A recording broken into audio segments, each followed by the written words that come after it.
तो हम सोचा कि बीजेपी को वोट करेंगे तो बीजेपी कुछ करेगी, बट बीजेपी ने चीज़ें और ज़्यादा वर्स कर दिया। अभी का नहीं है ये, कई वर्षों से पानी ऐसे ही स्थिर नज़र आ रहा है, कूड़ा इसके अंदर नज़र आ रहा है और देखकर लग रहा है कि ये कोई नाला नहीं बल्कि एक कूड़ेदान है। कूड़ा उठाया नहीं है, एमसीडी के थ्रू डला हुआ है, इनमें पेड़ उग चुके हैं, बट ये कूड़ा नहीं उठाया, वो वहीं डाल के चले जाते हैं। इतनी परेशानी पूछो मत जी, गाय भैंस वहाँ बैठी हुई है, ना बच्चे पार्क में खेल पाते ना जा पाते, कोई गुजरता है ना वहाँ से। जब ये नाला हट जाएगा तो करप्शन कहाँ से होगा, फिर वो पैसे कहाँ से बनाएंगे। 400 करोड़ रुपए इसके नाम से निकलते हैं।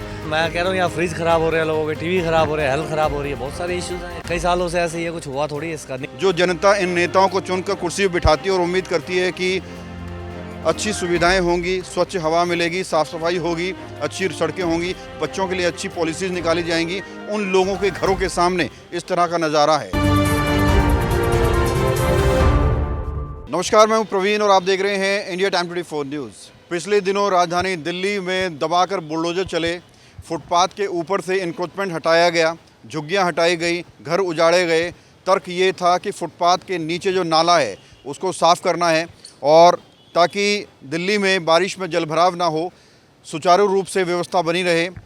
इस तर्ज पर सैकड़ों झुग्गियां तोड़ी गई, इंक्रोचमेंट हटाए गए कि भाई छोटी नालियां साफ़ करनी है। लेकिन छोटी नालियों का पानी जहां पहुंचता है बड़े नालों में, उन नालों की क्या हालत है, ये दिखाने के लिए आज हम जनक सिनेमा के सामने वाले नाले के पास हैं। कैमरामैन एक बार दिखाएं, ये जो आपको नाला नज़र आ रहा है डाबडी फ्लाईओवर से सागरपुर तक ये जाता है और इसमें आप देखेंगे पूरी तरह से पानी स्थिर है और पानी अभी का नहीं है ये, कई वर्षों से पानी ऐसे ही स्थिर नज़र आ रहा है, कूड़ा इसके अंदर नज़र आ रहा है और देखकर लग रहा है कि ये कोई नाला नहीं बल्कि एक कूड़ेदान है, क्योंकि पानी वैसा का वैसा ही इसमें काला पानी नज़र आ रहा है, बहता पानी भी नज़र नहीं आ रहा है और इसमें अनेकों प्रकार के, लाखों प्रकार के कूड़ा गंदगी पड़ी हुई है। इसका ज़िम्मेदार कौन है, कैसे ये व्यवस्था पूरी तरह से चौपट है, ये समझने के लिए कुछ लोग हमारे साथ हैं, इनसे हम बात करने की कोशिश करेंगे। लेकिन आपको बता दें इससे पहले कि ये जो पूरा नाला है हालांकि फ्लड डिपार्टमेंट का है, लेकिन ये जनकपुरी एरिया में आता है और इसके साथ ही सटा हुआ है ये द्वारका विधानसभा, जहाँ के विधायक प्रद्युम्न राजपूत हैं, और जनकपुरी जिसके विधायक खुद मंत्री आशीष सूद हैं। लेकिन किसी को भी ये नज़र नहीं आता, यहाँ से हर रोज़ लाखों की संख्या में बच्चे गुजरते हैं, गाड़ियाँ गुजरती हैं, बुज़ुर्ग गुजरते हैं, महिलाएं गुजरती हैं, हर कोई इस नाले की गंदगी के दर्शन करता है। हर रोज़ यहाँ से मंत्रियों की, नेताओं की गाड़ियाँ गुजरती हैं, किसी को भी ये नाला और इसकी गंदगी नज़र नहीं आती। अब यहाँ की जनता क्या सोचती है, जिस जनता ने नेताओं को चुना, नई सरकार को चुना, ये सोचकर कि अच्छी सुविधाएँ होंगी, अच्छी सड़कें होंगी और एक अच्छी ज़िंदगी, स्वच्छ हवा उन लोगों को मिलेगी। कुछ लोगों से बात करते हैं। क्या नाम है सर आपका? मेरा नाम है जितेंद्र सोलंकी। सोलंकी साहब, ये जो पूरा व्यवस्था चौपट बनी हुई है नाले की, क्या कहेंगे, कब से ये है और कौन इसका जिम्मेदार है? देखो, पहले कह देते हैं फ्लड वाले, बट अब ये एमसीडी के अंडर में है। सफाई करने के इनके टेंडर निकलते हैं, पता नहीं सफाई करते हैं, थोड़ी बहुत की है, ऐसे डाल के चले जाते हैं, फिर उठता नहीं है और इसमें कूड़ा डलता ही रहता है। वहाँ पे सारे गेट वेट जो थे वो भी सब टूट चुके हैं, मतलब एमसीडी का कोई ध्यान ही नहीं है कि कुछ करना है नहीं करना। टेंडर पास होते हैं चीज़ों के, बट उस चीज़ गेट लगाए हुए थे, यहाँ पे लोहे के गेट थे ताकि कूड़ा अंदर ना जाए।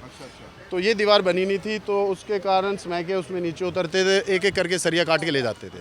वो काटते वो सब हटा दिया, कूड़ा अंदर जा रहा है। एमसीडी को कोई मतलब नहीं कि रोके उन्हें, पकड़े उन्हें, उन्हें कुछ करना ही नहीं है।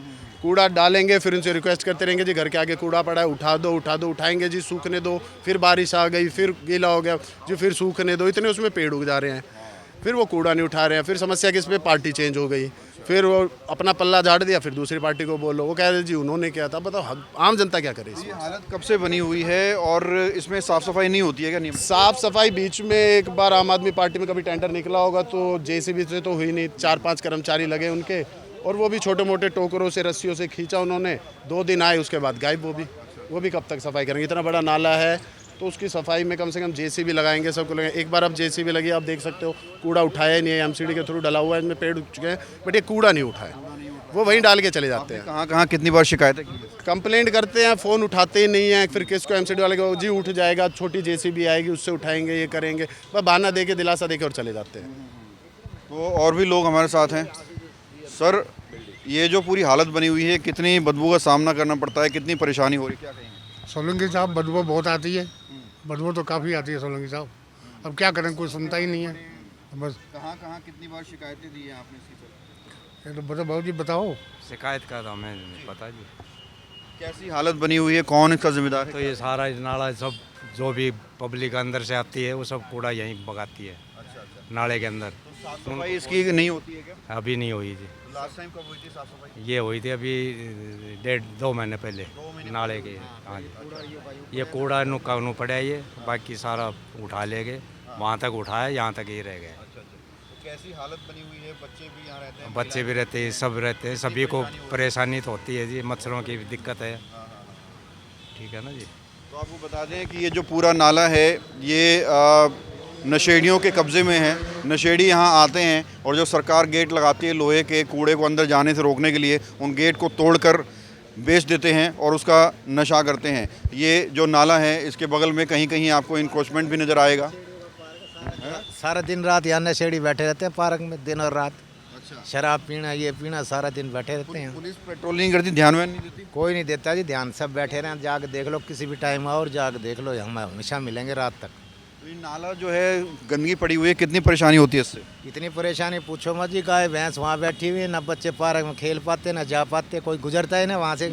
आम आदमी तो जाएगा ही नहीं वहाँ से, आम आदमी जाएगा कैसे? जब ये बताओ नशेड़ी बैठे, शाम को कोई पूछ नहीं सकता, बच्चे अपने ले जा, फैमिली जा नहीं सकती, कैसे जाएंगे? फिर पार्क का क्या फ़ायदा बनाने का बताओ? सबसे बड़ा इशू यहाँ पर ये है कि यहाँ पर लोग वॉशरूम करते हैं पूरे टाइम, 24 घंटे कोई ना कोई आता रहता है। कम से कम 10 लोग एक टाइम पे वॉशरूम कर रहे होते हैं इधर। तो हमारा घर बिल्कुल सामने है, तो ऑफ कोर्स प्रॉब्लम होती है, फिर फाउल स्मेल तो आती है। तो हमने सोचा कि बीजेपी को वोट करेंगे तो बीजेपी कुछ करेगी, बट बीजेपी ने चीज़ें और ज़्यादा वर्स्ट कर दिया है। आप देख सकते हो क्या क्या इन्होंने। क्या कुछ समस्याएं क्रिएट हो रही हैं? पहले फिर भी थोड़ा ठीक था, बट जब से बीजेपी आई है इन्होंने पूरा जो वेस्ट है वो यहाँ पर ला के रख दिया। इन्होंने कहा था कि हम 3 महीने में हटा लेंगे, बट उस पर कुछ इन्होंने काम नहीं किया है। तो जब से बीजेपी आई कोई बड़े नेता ने विजिट किया है यहाँ पे? इस पे हाँ किया था जनकपुरी के जो भी यहाँ पर इलेक्ट हुआ है, उसने कहा था कि हम करेंगे बहुत कुछ। आशीष सूद जी ने किया? हाँ, आशीष सूद जी ने किया था। वो उधर गए थे कि इस साइड गए थे, इस साइड कि हम नाले को देख रहे हैं और हम जल्दी करेंगे। बट अब तक कुछ नहीं हुआ है, क्योंकि वो चाहते हैं कि हम टेंडर पास करें, क्योंकि जब ये नाला हट जाएगा तो करप्शन कहाँ से होगा, फिर वो पैसे कहाँ से बनाएंगे। तो वो इसके नाम से पैसे निकालते हैं, 400 करोड़ रुपए इसके नाम से निकलते हैं, बट वो किसी यूज़ का नहीं होता है। थोड़ा बहुत करते हैं, जैसे यहाँ पर इन्होंने दीवार बना दी, इसके कम से कम 500 करोड़ का करप्शन इन्होंने किया है यहाँ पर। तो सारे भर के करप्शन हो रहा है दबा के करप्शन हो रहा है, होता रहेगा, क्योंकि अगर ये नाला बन जाएगा तो फिर वो पैसे कहाँ से कमाएंगे। तो यही है। तो कितनी दिक्कतें होती हैं, क्या अपील करना चाहेंगे गवर्नमेंट? दिक्कतें तो 24 घंटे, ये तो बहुत ज़्यादा मेजर कंसर्न है पूरी दिल्ली का, क्योंकि ये अब से नहीं है नाला, ये बढ़ता जा रहा है और ज़्यादा वर्ष होती जा रही है सिचुएशन। तो यही है। तो देखिए ये नाले की स्थिति है और नियमित सफाई होती नहीं है। एक बार सफाई हुई, जो कूड़ा था उसको साइड में रख दिया गया और ये महीनों से कूड़ा यहाँ पर पड़ा हुआ है। इसके अंदर पेड़ उगते हुए आपको नज़र आ रहे हैं। तो आप सोच सकते हैं कितना सिस्टम ढीला है, कितना भ्रष्टाचार यहाँ पर है कि कूड़ा निकाला जाता है और कूड़ा उठा के साइड में रख दिया जाता है और इसके अंदर पेड़ उगने लगते हैं। तो आप सोच सकते हैं कि जो लोग यहाँ रह रहे हैं वो किस तरह का जीवन व्यतीत कर रहे होंगे और कितनी परेशानी उनको झेलनी पड़ रही होगी। अम्मा, आप भी यहीं रहते हैं? बेटा मेहनत को बोल रहा बदबू आती है नाले में, सही बताओ? हूँ, बदबू तो आती है, हम यहीं रहें जो हमारा मकान। सांस लेना मुश्किल हो रहा होगा? और क्या, निरा मच्छर, निरी बदबू, मच्छर कहीं कदे भी नहीं जाऊँ रात है। हाँ। सिर्फ बदबू आती है, बीमारियाँ भी फैल रही होंगी? फैल रही बीमारी। बीमारी वगैरह खतरा रहता है सर इससे? बीमारी का तो बहुत खतरा है भाई साहब, इतना ज़्यादा है पूछो। मुझे देखो ना गंद कितना है, दिन रात तो मच्छरों की पैदावार है। सो शाम के 5 बजे ना मच्छरों का ढेर लग जाता है और वो घरों में भी जाएंगे। अगर साफ सफाई हो तो भाई ये समझो कि कुछ तो कमी आए 10, 20, 30%, लेकिन वो तो है ना, बढ़ती ही जा रही है दिन पे दिन समस्या। कब सफाई हुई थी इसकी? अभी 2-2.5 महीने हुए हैं बस। अच्छा। उसके बाद ये कूड़ा उठाने आए तो ये आधा कूड़ा उठाया, आधा यहाँ छोड़ के। फिर क्या अपील करना चाहेंगे गवर्नमेंट से सर? हम तो चाहते हैं जी साफ सफाई करें, नाले की जो ये मलबा वगैरह पड़ा है इसका वो करे, और ये जो नशेड़ी पसेड़ी पार्क में कोई नहीं बैठे इनको उठवाओ यहाँ से। आपको लगता है कि जैसे वहाँ कवर हुआ है ऐसे पूरा कवर हो जाना चाहिए? बिल्कुल कवर हो जाए तो बहुत बढ़िया हो जाएगा, समस्या सारी ख़त्म हो जाएगी कवरिंग के बाद। तो नेता वेता इतने बड़े बड़े वादे करते हैं, विजिट करते हैं, कुछ कर नहीं रहे हैं क्या? कुछ नहीं कर रहे जी, कोई आगे सिर्फ कहने के हैं, काम कोई ना करता। काम कोई नहीं करता, ना, सब कह देते हैं। हाँ कह देते हाँ हो जाएगा जी, तब होगा वब होगा, करा देंगे। कर कोई नहीं रहा। तो आप तो यहाँ हुक्का खींच रहे हैं, बदबू स्मेल वगैरह नहीं आ रही? आती थी आया थे, मजबूरी है, कहाँ बैठे हैं बताओ। अब आप सोचिए सर्दी का मौसम है तो लोग बाग सोचते हैं कि बाहर, घर से बाहर निकलें, धूप सेकें, धूप के सामने बैठे हैं, लेकिन जब धूप में बैठ रहे हैं तो इस तरह का माहौल है, इस तरह का नज़ारा है, पूरी बदबू यहाँ पर फैली हुई है। और न सिर्फ गंदगी है बल्कि ये जगह नशेड़ियों के कब्ज़े में है। विभिन्न प्रकार की, ये कहें कि लाखों तरह की बीमारियाँ यहाँ पर पनप रही हैं, मच्छर मलेरिया यहाँ पर पनप रहे हैं, लेकिन कोई भी देखने वाला नहीं है, कोई भी सुनने वाला नहीं है। परेशानी लगातार लोगों को बढ़ रही है। क्या नाम है सर? गौरव शर्मा। ये जो हालत बनी हुई है, कूड़ा इतना नाले के अंदर पड़ा हुआ है, क्या कहेंगे? इस कितनी परेशानी होती है, कौन जिम्मेदार है? ये बुजुर्ग उनसे तो पूछ लिया सबसे। अरे परेशानी है, यहाँ बैठ के देखिए आपको पता चल जाए कितनी परेशानी है। मुझे तो बहुत स्मेल आ रही है। स्मेल, मैं कह रहा हूँ यहाँ फ्रिज खराब हो रहे हैं, लोगों के टीवी खराब हो रहे हैं, हेल्थ खराब हो रही है, बहुत सारे इश्यूज हैं। कई सालों से ऐसे ही है, कुछ हुआ थोड़ी। इसका निकालते हैं फिर वापसी डाल देते हैं, यही निकालते हैं यही वापसी आ जाता है। तो आपको लगता है कि इसमें भ्रष्टाचार भी चल रहा है? फंड पास हुए करनी नहीं? बहुत टाइम से पूरा भ्रष्टाचार है, कभी आज तक सफाई नहीं। सफाई का क्या मतलब होता है? यहाँ से निकाल के बाहर रोड पे छोड़ दो, फिर रोड से वापसी अंदर डाल दो, ट्रकों में डाल के हटाओ ना यहाँ से। हो गया अभी सब, बारिशों में तो सफाई हुई है, ये सफाई की हालत देख लीजिए। कैसा कितनी परेशानी होती है बारिश वारिश जब आती है? बहुत गंद होता है जी, मैं कह रहा हूँ स्मेल। यहाँ खड़ा यहीं डाल जाए, ये देखो ना, ये यहाँ हम बैठे हुए यहीं डाल जाते हैं, यहीं ये पानी सारा यहाँ आ जाता है। बहुत परेशानी है, पूरा भ्रष्टाचार है जी, इसमें लाखों रुपए जाता है हर साल। क्या अपील करना चाहें गवर्नमेंट से सर? सर इसको कुछ कर दीजिए, बंद करवा दीजिए। गवर्नमेंट से ये कहते हैं कम से कम, जैसे आगे बंद हो गया बंद ही हो जाए, कम से गंदगी तो खत्म हो यहाँ की। इस सड़क पर चौड़ा कर दीजिए, सड़क पे और कुछ ट्रांसपोर्ट चल जाएंगी, साइकिलें चल जाएंगी। कम से इतना तो गंद देखिए, सामने देखिए ना, बैठे हुए लोग सब ओपन में ही है। और अभी तो कुछ नहीं, कभी तो स्मेल हवा इधर की होती है तो इतनी गंदी स्मेल आती है, यहाँ बैठना खड़ा होना भी मुश्किल हो जाता है। तो आप देख सकते हैं कि क्या माहौल है। एक बार कैमरामैन एक बार इधर आए और ये पूरी तस्वीर दिखाए। हम लोग आपको ग्राउंड पर पहुंचकर रियलिटी इसलिए दिखाते हैं ताकि आपको पता चले कि आपके आसपास क्षेत्र में क्या चल रहा है। जो बड़े बड़े नेता बड़े बड़े वादे करते हैं, दावे करते हैं और कहते हैं कि 15 दिन में व्यवस्था बदल जाएगी, ग्राउंड पर उनके दावे कैसे पराजित हो रहे हैं, उनके वादे कैसे पराजित हो रहे हैं, ये आपको हम लगातार दिखाने की कोशिश करते हैं। अब आप सोचिए कि ये एक नाला है। नाला होता है कि छोटी छोटी नालियों का पानी इसके अंदर आता है।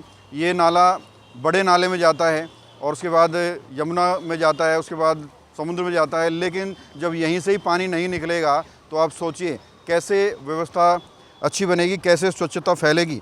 लेकिन एक बात समझ नहीं आती, जो नज़ारा यहाँ पर नज़र आ रहा है जनकपुरी में लोगों के घरों के सामने, ये नज़ारा प्रधानमंत्री घर के सामने नज़र क्यों नहीं आता? ये नज़ारा किसी मंत्री के सामने नज़र क्यों नहीं आता? ये नज़ारा मुख्यमंत्री घर के सामने नज़र क्यों नहीं आता? ये नज़ारा किसी एमएलए घर के सामने नज़र क्यों नहीं आता? ये एक बड़ा सवाल है। जो जनता इन नेताओं को चुनकर कुर्सी पर बिठाती है और उम्मीद करती है कि अच्छी सुविधाएं होंगी, स्वच्छ हवा मिलेगी, साफ़ सफाई होगी, अच्छी सड़कें होंगी, बच्चों के लिए अच्छी पॉलिसीज़ निकाली जाएंगी, उन लोगों के घरों के सामने इस तरह का नज़ारा है। तो आप सोचिए कितनी बड़ी विडंबना है हिंदुस्तान में, हिंदुस्तान के लोकतंत्र में। बहरहाल कैमरा जर्नलिस्ट अभय के साथ प्रवीण, इंडिया टाइम 24 न्यूज़। खबरों से खबरदार रहने के लिए चैनल को सब्सक्राइब करें और प्रेस करें बेल आइकन। भगत चंद्रा हॉस्पिटल विश्व की सभी आधुनिक और बुनियादी सुविधाओं से परिपूर्ण एक world class multi speciality hospital, Mahavir enclave Palam Dabri road पर स्थित साउथ वेस्ट दिल्ली का एकमात्र मल्टी स्पेशलिटी हॉस्पिटल, जहां 24 घंटे आपकी सेवा में उपलब्ध हैं वेल क्वालिफाइड डॉक्टर्स और हेल्पिंग स्टाफ। डॉक्टर CM भगत द्वारा स्थापित भगत चंद्रा हॉस्पिटल आपकी सेहत का ख्याल रखना ही इसकी प्राथमिकता है, वो भी अफोर्डेबल रेट्स में।